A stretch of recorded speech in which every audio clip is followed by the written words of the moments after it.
Agnieszka Radwanska advanced to her first semi-final since New Haven last year, and talked about the challenges of facing power players. Zimbio.com For a player of Agnieszka Radwanska's caliber, 10 months seems like a long gap between semi-final appearances. However, that is exactly what the Pole has endured between her last 4 appearances in New Haven in August 2017 and her run this week at the Nature Valley International. Today, the former world number 2 beat 5th seed Jelena Ostapenko 6-2, 7-5 in an entertaining match on court 1 and looked more like her best self than she has all year. "I guess the rest did a good job for me," Radwanska said. "I feel healthier and more relaxed. I think it's important to be fresh, then you're motivated more." Accordingly, Radwanska's movement during her match with Ostapenko was excellent.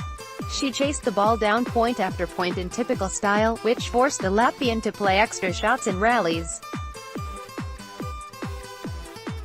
This approach drew a lot of mistakes from the 5th seed's racket. It is something we are used to seeing from Ostapenko, whose matches are often decided by whether she hits more winners than unforced errors.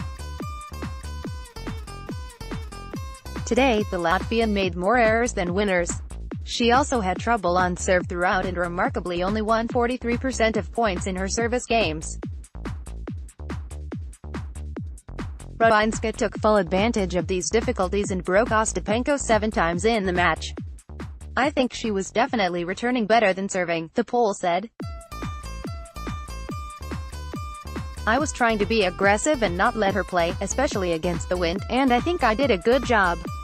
Radwanska, "I'm never going to be a power player." Zimbio.com Although she was not at her best this time around, the Latvian is exactly the kind of player the Pole frequently struggles to beat, as she cannot match her power.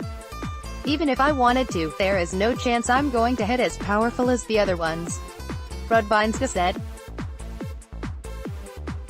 "I can always try to be more aggressive on court, but I'm never going to serve or hit a forehand like those couple of girls bombing those balls." However, the Pole believes women on the tour with a style like hers can still thrive. "You can really see a lot of styles," she said. "There are a lot of good ones that are playing my kind of tennis." Despite this, Radwanska believes that the ever-improving standard of the WTA Tour will make it harder than ever before to climb back up the rankings. "Of course I would love to be back in the top 10, she said. "But I've missed a lot of tournaments this year and I just hope I can play all those I want to before the end of the year. But I know how tough it is. There are a lot of players who deserve to be top 10 and a lot of new names around, young, up-and-coming players playing great tennis." The Pole continued, "I think what's changed is that when I see those 17, 18-year-old girls, they are very mature. They play like they really have a lot of experience. A couple of years ago, 17-year-olds were not at that level. So, I think tennis is getting better and better and you really have to play 100% because otherwise you are never going to go off the court as a winner."